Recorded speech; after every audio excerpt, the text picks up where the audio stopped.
Hey guys, it's me, LD. Today is April 8th, and I'm coming to you with another Pro Dota 1 commentary. This is my first official commentary for DotaCommentaries.com. I'm very excited to be here, and I have a special guest for you all. His name is Luminous. I'm sure none of you are strangers to him. But Luminous, you want to give a quick hello? Hello, I'm Luminous. I'm very happy to be here. My first time being on LD's channel. I'm a little bit giddy and nervous at the same time. Today's match is between Execration and Invasion Red, so I'm going to go ahead and unpause when you're ready. I'm in 3, 2, 1, go. So we're just going to wait for the bans and picks to get started here. This was the winner's bracket semifinals for the March GEST. I believe they're hosting these tournaments every month, so there should be an April series coming out pretty soon. A lot of good action between the Southeast Asian teams, and I think this Execration team really came out of nowhere, at least for me. I had not seen them perform in any tournaments, but they did pretty well getting to the winner bracket finals, so I'm excited to see how they do here. Yeah, extracration definitely means a very... it's definitely a strange word. You should dictionary.com that one up. You would actually learn an SAT word or something. Which, by the way, the March GEST is hosted in 6.73C. So none of the new crazy new spells, new heroes just yet. I'm pretty sure the April GST, which I think happens around the middle of the month. So probably maybe this weekend, next weekend, we'll see the April GST. And that should be in a 7 format. But for this game, 7.3C. And very familiar games and heroes. Yeah, and you can check out Gosu Gamers to find out exactly when those matches are happening. I think some of them are live streamed. But we are going to see a Slardar ban, which to me is very interesting because this hero doesn't really get played in Southeast Asia, but maybe a respect ban coming doesn't out. get played. Yeah, I don't know why. Yeah, I think even in their ganky metagame, he still has a place. He's a very strong solo laner.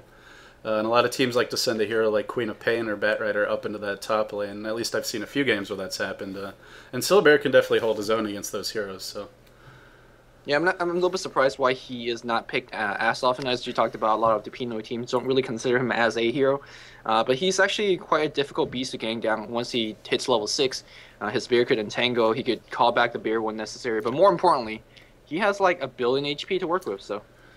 Yeah, it's basically like having 2 heroes in the lane as well, even from level 1, so he's a real pain to lane against. For the most part, it looks like the bans are very strong solo heroes. Well, not all of them, but Invoker, Slardar, and of course Batrider, very strong solo heroes. And then Lycan, just a generally good hero. Ursha, your ban, normally I'd consider it a little unusual to be banned this early, but in the Southeast Asian scene, he's been seeing a lot of play. I've seen him either first or second picked quite a few times, so I guess not all that surprising for this tournament, but definitely a little bit unusual. Windrunner going to be the first pick. I think that makes a lot of sense. Windrunner fits in well with their metagame, as well as pretty much any lineup in any metagame. Give you a strong solo hero. You can also put her into a duel or a trilane, and she can still be pretty effective. But normally they like to run her with a little bit more of a farming role. So we'll probably see her soloing. Of course, you guys already know Windrunner is a very good hero, so I'm not going to bore you guys with her spells and her laning versatility and all that. One interesting tidbit of fact is that after her Shackle Shack got reworked, like the angle of the Shackle Shack got changed, which happened around 2 years ago, she is constantly, I do mean constantly, in every single Dota 1 and Dota 2 match. Like, in a game that she's not picked or banned, that is a weird game. And no other hero in my memory has lasted in the competitive scene for that long. And that's pretty crazy if you ask me. Yeah, I've actually been meaning to ask someone who's been watching Windrunner a little bit longer in Dota 1, do you think her Shackle Shot is better in Dota 2? It seems like it's a little bit easier to hit. I don't notice any big difference. I'm sure if it's different, a lot of people will be puking about it because it's already a very game-breaking spell. If it's weaker, people will complain. If it's stronger, people will complain more. I haven't heard many complaints, so I think that might just be visually confusing you. I don't know. Yeah, maybe I'm just a big noob, and I always find my way into the Shackle Shots, but it seems really easy to latch. So either way, a great pick there. Naga Siren actually is, to me, the most interesting pick here. And I say this because she's been really popular lately. Obviously a very strong counter to BKB heroes. Right. Between Son of the Siren, allowing you to isolate the BKB hero, and then of course the net going through it. So, she's good in that respect. She's a decent Radiance carry, sort of along the lines of Phantom Lancer, but obviously gets going a little bit earlier and can contribute more in terms of pushing, as well as just, with the minus armor, the nuke, so a little bit more versatile, has some crowd control. Yeah, I mean, against Southern East Asian teams, which plays a very gank-heavy slash escape-heavy kind of lineup, Naga Siren is kind of the carry you want to have. We'll talk about the Vanguard Radiance build in a bit. That's very strange. But in terms of her skill set, she's really good in terms of surviving gank. You have 3-man gank you, no problem. Press ultimate and run away. That's pretty annoying to deal with. If you're ganking with Naga Siren, which doesn't happen too often, but, you know, if it happens, her net is a 5-second disable. Goes through BKB, and also for heroes such as the Anti-Mage, but more importantly in this case, the Queen of Pain, you cannot blink under that 5-second whip. That is a 5-second disable against a hero such as Queen of Pain. So in terms of ganking and running away, she's got it made. And of course, she give you that late game potential with that Vanguard Radiance build. And you know, not surprising to see her picked up immediately to get to kind of counter against that Queen of Pain.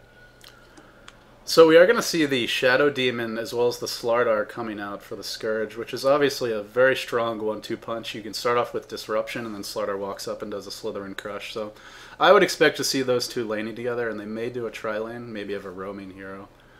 But yeah, very potent combo early on.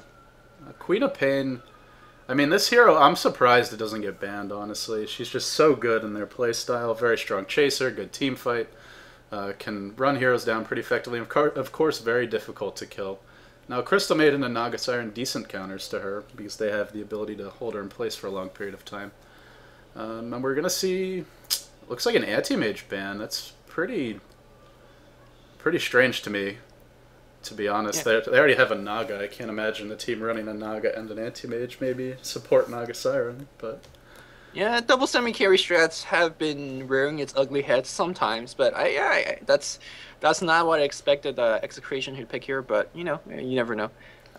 Just to make sure we're synced up, can you tell me your elapsed time real fast? Yeah, 640, 641, 2, 3. Okay, I'm a little bit behind. Oh, you Chinese, always running slow. 648, 49, 50, we're good? Yeah, we're 51, good. We're good. 52, okay. We're good. Sorry about that. No problem. So Pugna is the ban as well. And I guess I'm thinking in terms of what these teams need now. It looks like Invasion Red's going to need a support of some kind, even if they put Shadow Demon in that role. Oh, there's your support right now. The Nerubian Assassin.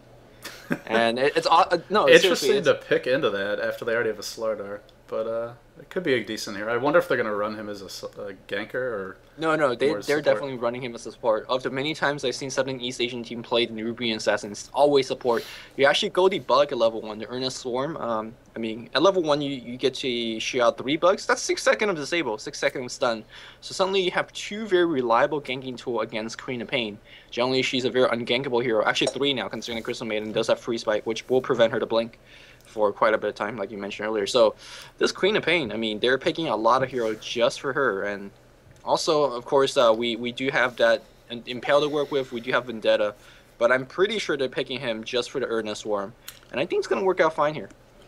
This is a pretty squishy lineup, though. You have some decent agility gain, I suppose, on the Naga and the as well as the Nerubian Assassin. But the HP pools are not very high on any of these heroes, especially against a hero like a Slardar and... Right. You know, Queen of Pain, a lot of burst damage, the minus armor, of course, and they're going to pick up a Lion as well, so even more ability to chain stone someone down.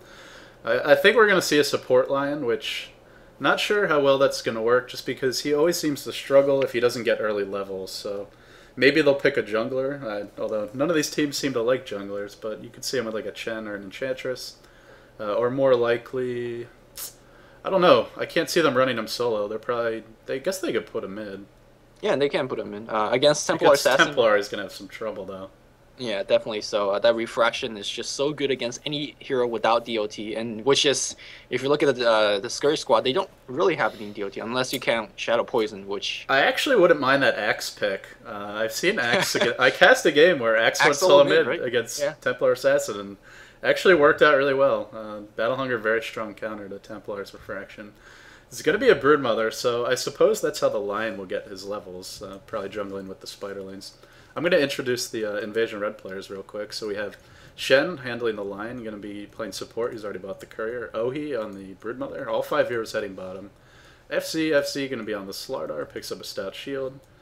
Snow on that Queen of Pain, and of course Kelvin on the support Shadow Demon with the wards, going to be heading down to the bottom lane with his team. So you want to go ahead and introduce the Sentinel?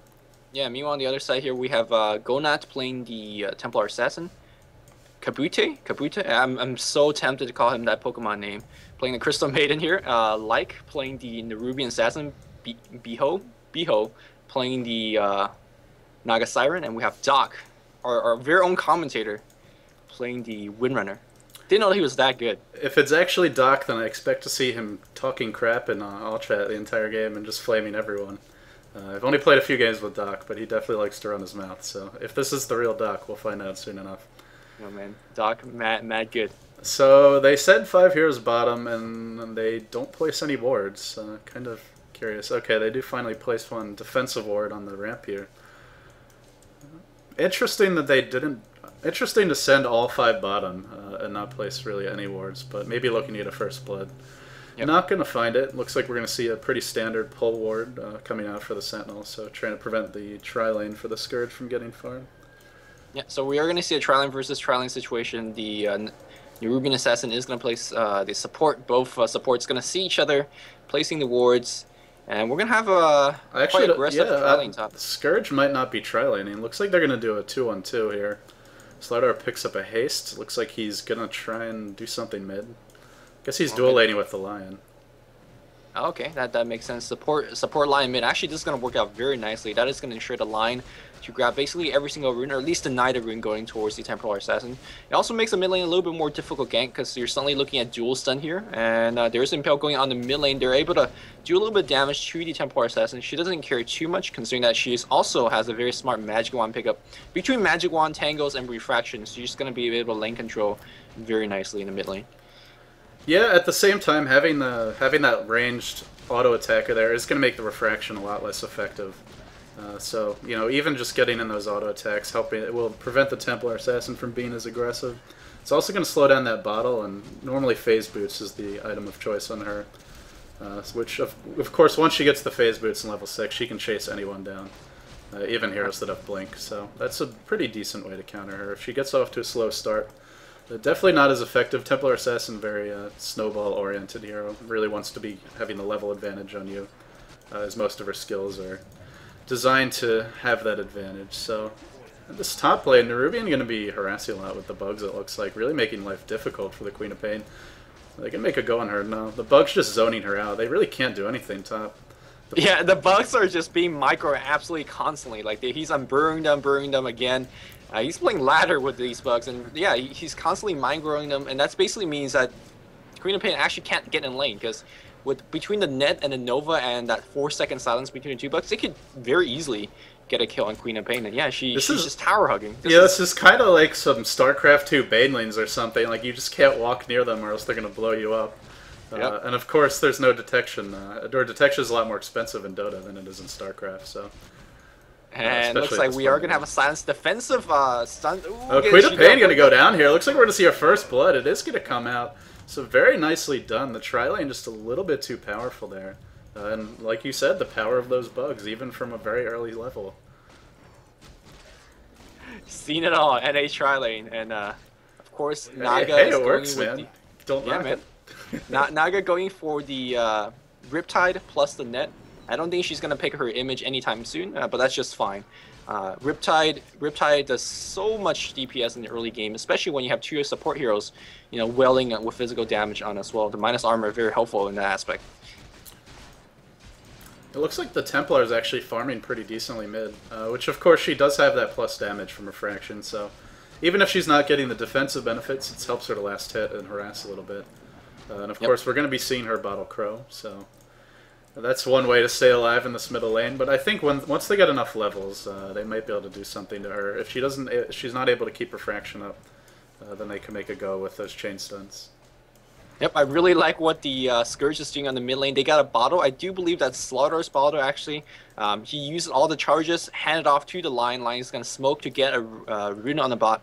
So I think he's going to try to sub a gank on the Windrunner. It's going to be somewhat difficult, but if the Broodmother can keep her HP low, she's a very gankable hero with Impel and Hex coming in. And it looks like Demonich... Are we going to see a pro Spiderling surround here? Oh, the power shot's going to pick them all off, so... and of course this web is kind of revealing the gank. Not sure that was the best web to place. So Lion's going to have to come around the long way. Using the illusions to tank the tower. We might see Windrunner going down here. Nope, just kidding. They're going to back off and leave her for another day. Yep, that Windrunner, I mean, she's very, very safe. Unfortunately, I'm not too sure whether these guys notice the Windrunner's constantly, he's out of mana at this point, so the line could actually swing back and make a big dive for her, and she won't have that escape mechanism. Meanwhile, we have Goblin Zeppelin picking up the Invis rune. Yes, or excuse me, the regen rune. Yes, you could do that. Obviously, you can't transfer the bottle while he has the rune, but you could definitely pop off the rune and then now give it to the Temporal Assassin, who's actually out rune controlling against two heroes. That's pretty big. Yeah, I totally missed that, but I did catch the end of it there. So pretty pro stuff using that. If you can't have two heroes in the mid lane, the next best thing is to just have a really fast Zeppelin. So nice micro, and Templar are able to stay in lane, continue getting his last hits. Going to be doing some jungling now. 20 CS, 4 minutes in against this, or 5 minutes in against this dual lane is out farming the Slardar actually. So yeah, not sure this dual lane is working out as well as Invasion Red had envisioned. I think, like we talked about, they really need some. They really should have picked into some DOT. I guess it's working out better. Well, nobody's feeding. That's for right. sure. Exactly. Templar Assassin is actually a very aggressive hero early on. He definitely gets some kills. There's a net on the top lane here. It looks like Crystal Maiden comes around to silences. It is gonna come. Oh, the first chain one kill silence. going on, and they're gonna go a second kill. There's Impale, a second silence. She is constantly silenced. My goodness, and we are seeing the offensive power of this Nerubian assassin. Yeah, I mean, what can you do, you know? I don't think you can do a dual lane against this tri-lane Nerubian assassin. It's just silence is too strong. Especially on these heroes that are very reliant on their spells early on. You know, they don't have any passives, they're not very tanky. And of course the bugs can tank a decent amount of tower shots too, so... Between the Reign of Basilius, the tri-lane, and the bugs, it's pretty easy to get a push going, and then you can just dive them aggressively. And the bugs are very fast, especially early on when nobody has boots. Right. Or certainly not upgrade boots. I'm definitely gonna miss seeing the spell. They removed it. Ice Rock says they're gonna bring it back eventually, but I think this spell has another very interesting characteristic that you could use. You could send the bug against the enemy creep wave and keep burrowing it and unburrowing it, and the enemy creep wave that's running. Oh, action mid lane. Slardar completely whiffs the Slither and Crush, so Templar Assassin with the DD rune maybe going to be driving him back to the fountain. Yeah, it looks like Slardar, no, just going to back up and heal a little bit, but completely fail gank there. Templar got impaled, and then Slardar walks up, delays the Slither and Crush, and then misses it. So pretty big whiff there. And these bugs are now behind the tower. Oh, actually the tower went down. Sorry I missed that. Right. But yeah, now the bugs being even more aggressive. Were we see CM and the bugs pick up a kill here? I think we are. Let's Queen of Pain.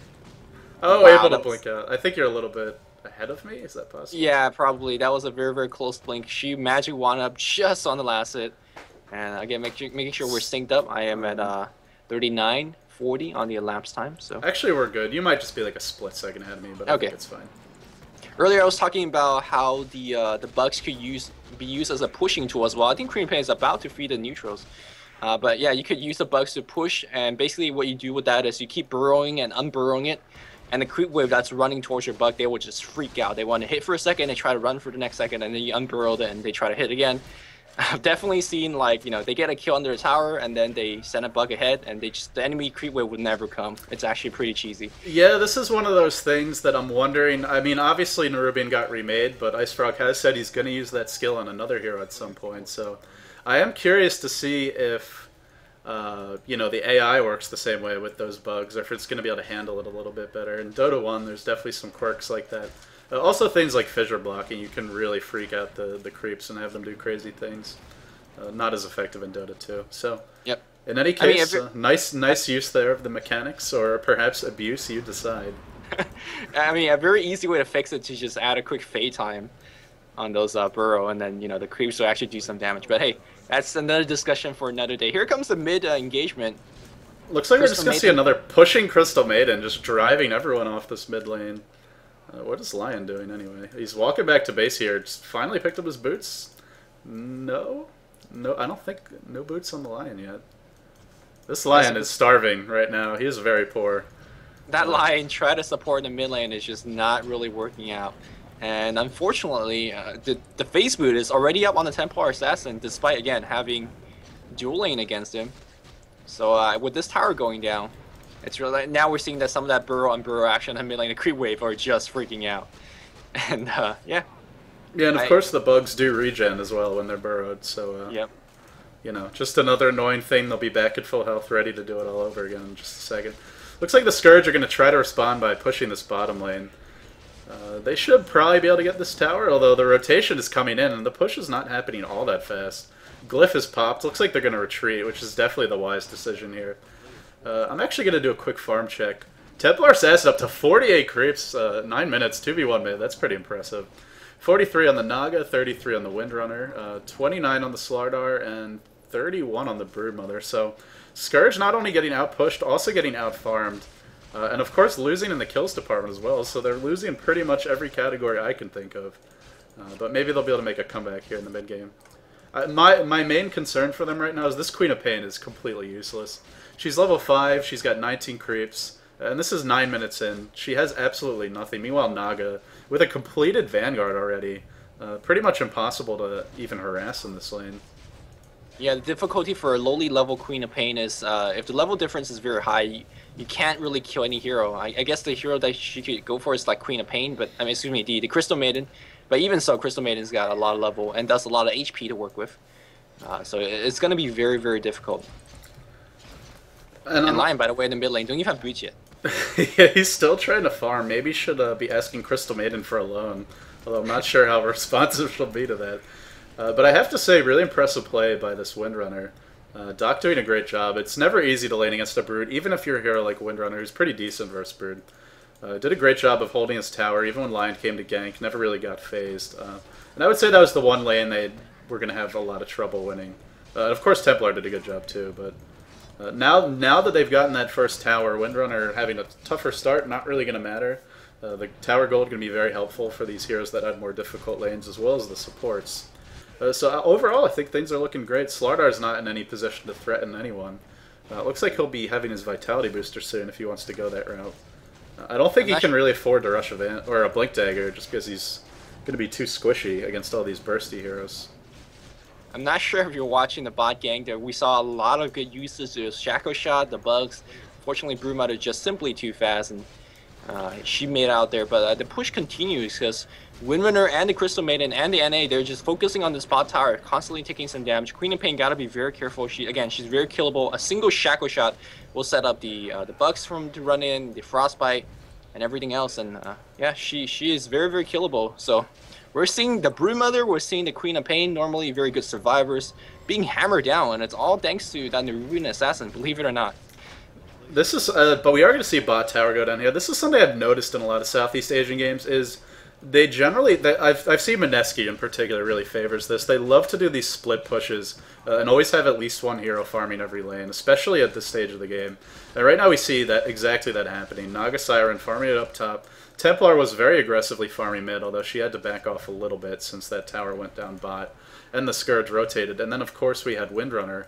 Really with no fear. Of course she had support, but before she was doing it. So they're constantly pressuring all these lanes, being very aggressive.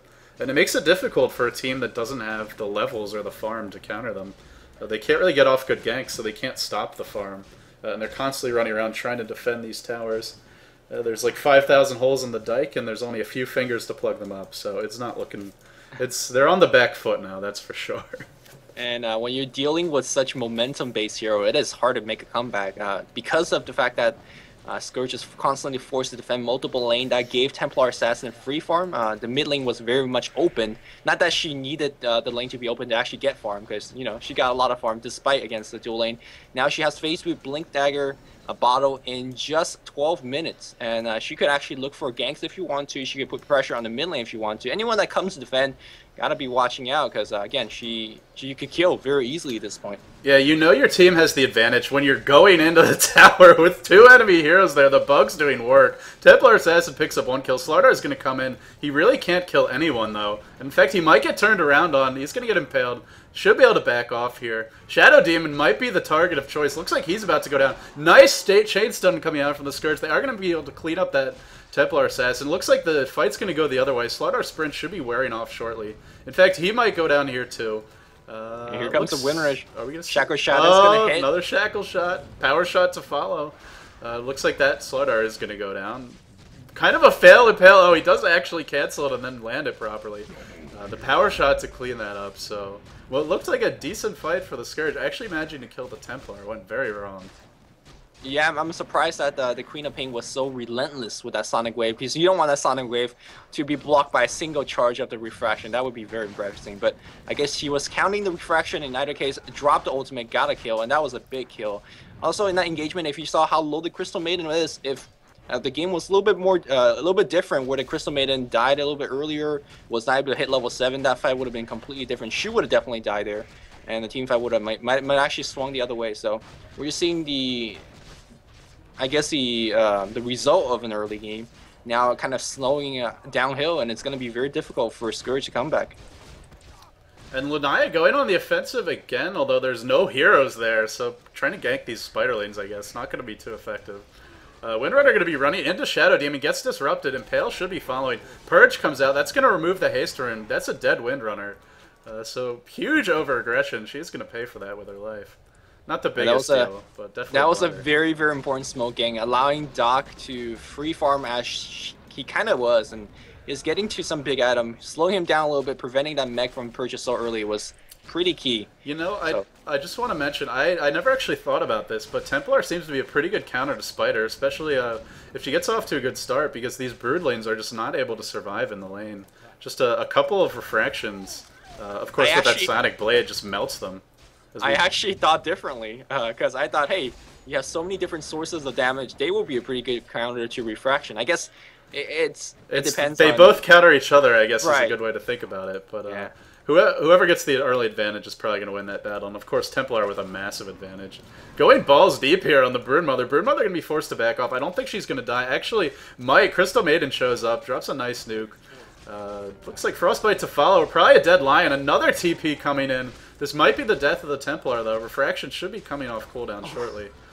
Unfortunately, another whiff stun, and now the team fights are man. Huge damage. And again, we're talking about Crystal Maiden, who gets a huge level advantage. She's level 9. I think she's out leveling the enemy. Yeah, she's keeping par with Slardar and a Queen of Pain. This game is over. I'm calling it very early, but when a Crystal Maiden is the same level as your carry, GG. Yo, that nuke from the Crystal Maiden did like half of Slardar's health and damage there because he had sprint on. So that was she's hitting extremely hard and going for that very offensive build. It's definitely been more popular lately in Crystal Maiden. I think it's an excellent choice, especially when you have a strong offensive tri-lane. You don't really need the mana regen. It's more important to be able to just kill heroes off in one go, rather than be able to spam your spells a little more. And then you'll get the money to buy the mana regen you need, as well as getting the levels to put some points in the aura by getting those kills. So very nicely played. And game's over, guys, so I might as well stop the recording here. You heard it from Luminous. I don't know, man. I mean, it's one thing to have Crystal Maiden being the higher level than your carries. It's another thing to have a free-farming Naga. She's constantly sitting at... She's sitting at 3k gold here, getting very close to that relic, which looks to be her item of choice. Mechanism complete on Windrunner as well, so some huge item pickups coming out for the Scourge. Even this tri-lane Nerubian Assassin has the Null Talisman, as well as the Arcane Boots, maybe going for a Dagon, which I think would be a fantastic choice because of how far ahead they are. And I think the push is going to resume on the top lane. The bugs are ready. Action bottom. Crystal Maiden going in on 3 enemy heroes. Looks like Lion's going to end up going down. Templar Assassin might be in a little bit of trouble here. That might be getting turned around on. Should be able to meld. I don't know if there's any detection for her. I don't think there is, and she's going to be able to get away just fine. I think she is. Oh, no, decides to fight. Did not check to see if they had detection. Nope, gonna be able to get away. Slardar comes in from the other direction, so basically a gangbang there. But meanwhile, pressure on the top lane. I think this is one of Naga's strengths and one of her undervalued qualities. Pretty good pushing hero. If you get a Rune of Basilius and then you have that maxed out mirror image, you're able to really do a lot of work to these towers. And as always, if you're pushing, send your illusions to tank for you and delay the creep wave. Exactly what she's doing right now. Last at the tower with the help of her illusions. And the push on the top lane continues. We're seeing what a 4-0 tower lead. And here comes a gank on the top lane. They're really going to Naga, but where's the So tank! Oh, she's going to drop the Soul of the Siren. Just going to run away. I almost thought she was going to turn around there for a second. Here comes the Slardar. He does have a Blink Dagger and does have enough mana for a Blink Slithering Crush, but in fact not going to go for it. Yeah, but of course this is the danger, or the downside to going for that quick blink when you're behind, is he's just too squishy, man. I don't think he can even 1v1 like this Nerubian assassin right now, so he's got to be very careful. In fact, Nerubian sensing that is going to go in. The entire bug army is here. Slardar is never going to cast a spell. Power Shot comes out. Looks like Slardar is going to be going down. Indeed, he is dying in the shadow of his tier 3 tower while his team feeds bottom from the looks of it. Ice Frog, why you remake Urna Swarm? Look at how nice these ganks are. Yeah, it's definitely a spell that has taken a while for teams to use, at least in official matches, but showing the power of it. Kind of a bad disruption here, almost getting Queen of Pain killed, but no, gonna be okay, gonna back off. Yeah, I just don't know what they can do. There's a gem up on the Templar Assassin now. So the team that has double invis here is going to be picking up the gem. Always a bold move, but I think it's going to pay off here against the Broodmother. That could almost be considered a BM, a slap in the face. Oh yeah, you know, if we drop the gem, you know, we're pretty much F, but hey, you're not going to get us killed anyway, so no problem. Just slapping these Invasion Red getting slapped around like a bunch of pub scrubs right now, but, you know, Execration's won that right to do it by dominating so hard early game. So, at this point, I mean, is there anything really that Invasion Red can do to get back in this game? They have lost all semblance of map control, having taken 1 tower to the enemy team's 4. And 2 towers down on the top lane. Actually, the least important towers in the map, but nonetheless, that's some more gold, some more map control. Of course, the downside to losing those towers, while they don't matter for Roshan, is it makes your jungle very unsafe. Even with the tier 2 up. Looks like action bottom right now. Wow, we saw a Crystal Maiden tanking a Sonic Wave just to make sure to get the kill. The teamfight is going to break out elsewhere as well, but we do have Invisible. Uh-oh, here comes the bugs, and looks like we're going to have a kill attempt, but here comes this Broodmother's dead. I don't know what he was thinking, but that is a very dead Broodmother. He's going to drop to that Gem Templar Assassin. And thank God that Slardar had a haste renewal. She'll be dead as well. The Queen silence of Pain. and slow on that Queen of Pain. She's somehow going to make it out there because the chain stun from the bug was not available. But we're seeing some sick combination here. We're looking at, what, an 80%, 60% slow from the traps, and then a constant 4 or 5 second silence. And because they're so slow, they're not going to be running out of that range. It is pretty sick. You know, Invasion Red may be kicking themselves because they did ban that Lycan, and I wonder if, you know, if Execration had not first picked that Lycan, pretty good way to counter that Templar. You have the Wolves to, of course, remove the refraction, as well as just chase her and ignore the slow. So, I don't know. Something to think about. Not necessarily too good against the other heroes on the Sentinel. But yeah, definitely a good way to counter those traps. The Scourge is also lacking in AoE stuns. They do have an Impale and a Slithering Crush, although those two aren't exactly AoE if you think about it. So, and they're trying to run away, but they don't really have a lot of spells to throw behind them as they run. They don't have a Nova to turn around. They don't have like a Witch Doctor cast. And now here comes Naga with a Radiance. So yeah, this should be the GG push, or maybe they'll go for Roshan and just delay this one. But this game is over, folks. You know, I also want to criticize the Scourge, and while we're picking on them a little bit, for putting that Lion dual mid with the Slardar. I mean, I like the Lion combination with Broodmother because you can put the Lion in the jungle with the Spiderlings to get some farm, or at least the levels, which is the most important thing. But he was in that dual lane mid against Templar, really wasn't able to contribute too much. He kept Slardar from feeding, but that was really about it. Well, I mean, to be honest, I think that strategy would have worked against any other team in the world other than Pinoy teams, because that kind of laning combination is really good for wearing you down. Like every time you come up the lane and we see you with dual nuke you, a couple of physical hits, sooner or later you're gonna just be dead. But as we see a huge team fight here, they might actually get a win right off the bat. So no more Mecha. Great start in the team fight, but Crystal Maiden dropping a huge ult. Slardar is gonna go. Oh my god. Oh, the Radiance burn gonna be enough? No. Whoa, barely, but the rest of the team still in a little bit trouble. Somehow the Scourge is actually winning this fight so far. No, never mind. Immediate rage buyback from the Windrunner. It looks like we're going to see Lion go down. Lion just going to melt right there. The one auto attack from the Templar. I think that was a one-shot. Or maybe it was the Riptide as well. But yeah, this is not looking good. Of course, the Desolator. Very good choice if you want to push and end the game. Which I think when you have this kind of a lead, don't mess around. Just go kill him. Yeah. Yeah, actually, I mean, the dueling mid line, the Slardar, is actually really good against any other country's team aside from Pinoy's team, because that lane is not so good in terms of burst killing, but in terms of wearing you down. But if you're bottle crawling, you're constantly returning the lane at full HP anyway, so that kind of hero combination doesn't work out all too well. I hope I'm making sense when I say that. Yeah, I mean, one thing I'm surprised is that these Pinoy teams don't pick Furion more to counter the Battle Crow, or the Bottle Crow, rather. Just snipe the critter. Yeah, exactly. Of course, it's pretty risky, but killing a crow is pretty much almost a tower kill in terms of gold. So, yeah. And of course, you deny the Bottle Crow, which is perhaps the more important thing. So I'm surprised that no one's actually. They recently changed the fog in 6.7.4. Now you don't have to explore the territory before blink into it. So I was actually expecting a lot of Furion TPing right into the enemy territory at level 1, drop a ward, at the mid lane between the towers, and to go for some.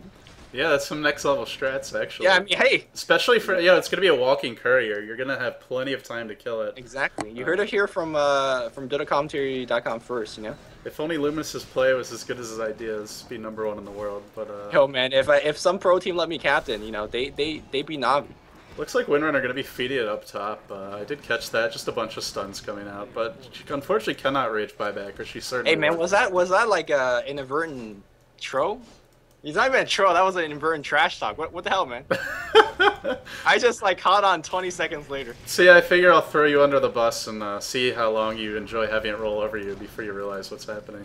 Pretty slow, man. It is pretty late on a Sunday night, at least for me. I guess not for you so much. So you really don't have any good excuses. Lion just getting murdered here. Definitely do not want to be behind her. Nerubian Assassin as a squishy support. That is no fun.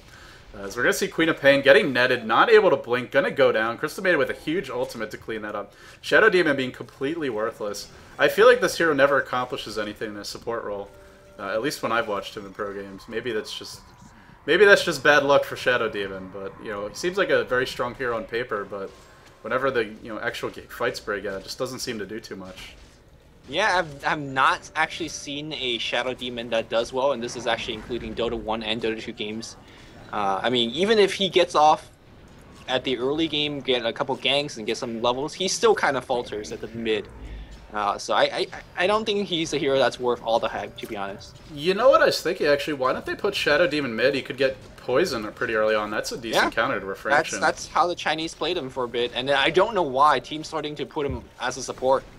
I guess, I mean, in the mid lane, it's a lot of investment for a hero that actually doesn't team fight well. So there's that as well. Well, I'm just thinking, especially versus the Templar, the poison is actually quite good because it does that initial 50 damage. And then, of course, whenever you pop it, that's more damage. So that's at least 2 charges down. Right. And then, of course, you create the illusions. They do some bunch of auto attacks. That's a lot of ways to remove the refraction of very strong lane control. I mean, he's got the disruption if he ever needs to get away. Actually, even in a dual lane, I think it would be decent with the Slardar just to harass the Templar a little more. And I don't know how well Lion would have done top in this particular game, but I don't know. Well, I don't think he would have done any better compared to how Shadow you couldn't really do much worse than the Shadow Demon did up there. So. Yeah, doesn't the Shadow Poison, if you don't pop the charge, does it do constant DOT damage? I think it does, right? No, it does initial 50, and then whenever you pop it, it does more damage. Oh, okay. I believe that's how it works. But every time you cast it, it does that 50, so that's 1 refraction charge every 3 seconds. And then, of course, I think Disruption is maybe even better. Just the illusions can do a lot of auto attacks. Queen of Pain going to be dropping a big ultimate. Might be able to pick off this Crystal Maiden. She eats the Demonic Purge as well, just eating absolutely everything. Not sure that was the correct target choice. We're going to see the Lion pick someone off with the Finger of Death here. Windrunner on the run. Looks like the Scourge actually might be winning this fight, maybe? Nope, never mind. Here comes Templar. Couldn't find her in the thick of that fight, but now the fight's over. She's going to have her completed BKB delivered to her. Probably could just go into the enemy base right now and go for the throne. Meanwhile, Templar is invincible. Crystal Maiden about to hit level 16. That's really when the game just auto crash for Scourge. Wait, did she buy another gem? Because I see a gem on her, but I think she bought back and bought another gem. This Crystal Maiden is rich. Oh man, she should give me a loan. I'm pretty poor. Looks like we're gonna see a little group up mid for the Sentinel. Might be looking to end this game. It has been a rather one-sided affair. Just for posterity's sake, I will take a quick look at the items here. We just see a Reaver up on the Naga Siren. Of course, some base diving coming out. Templar just invincible, dropping the ultimate. The gem on the Crystal Maiden should be able to pick him up. Nope, looks like Crystal Maiden going to be forced to run. Kind of leaving Templar on no man's land. Completely whiffed and pale from the Lion. Really unfortunate play here. Templar is going to drop, but she's got the Aegis. Now it's time to run.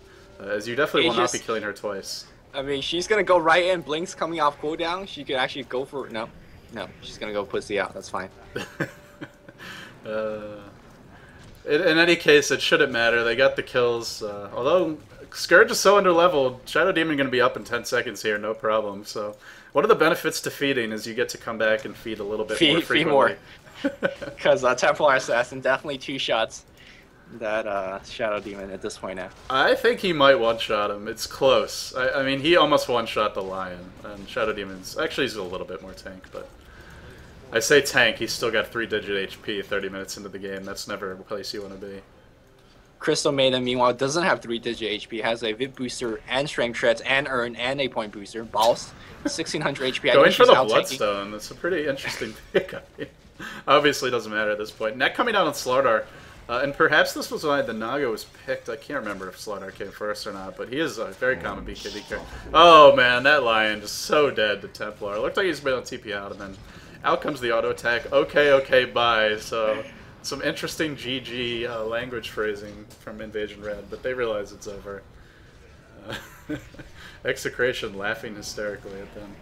Yeah, another good combination we see from the net and the bugs is you can actually net whoever, even the Slardar, and you run the bugs and then silence them, and the rest of the team could.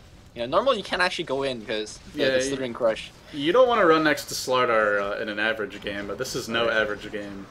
Meanwhile, I'm missing a kill on Shadow Demon. Actually, no. What am I talking about? Did he buy back? I don't know how he got out there. I thought he was about to die, but maybe my brain is just seeing things at this point. Windrunner doing a little fountain diving, typical way for any pro team to end the game. You're not a pro unless you can fountain camp for at least a couple minutes. You're not a mega pro. I'm surprised that the Sentinel didn't go for a throne kill. Not a throne kill, a fountain kill. They have a Crystal Maiden. They're up by like a gazillion damage and kills. Yeah, and Templar's got the Desolator, so a decent way to bring down those buildings. Actually, to be honest. As it does have 0 armor. I did not realize that, so yeah. Desolator pretty good. Minus armor, pretty good way to kill off the... fountain strat. Fountain. Yeah, I gotta work on my fountain strats. I haven't played too much Dota 2. I mean, to be honest, I think this is one of the very few things that not implemented in Dota 2 that I'm very sad about. I mean, yeah, because we all know that Luminous is so frequently camp fountain. I mean, it's the ultimate BM move. It's the ultimate BM move. So it looks like all in all, that Templar Assassin as well as the Windrunner just did too much work on the middle lane as well as the bottom lane. Just really winning difficult lanes. Of course, Windrunner up against the Broodmother. Templar dealing with the dual lane between the Lion and the Slardar. And then most importantly, that tri-lane top just absolutely steamrolled Queen of Pain. She had no farm, no level. Shadow Demon fed.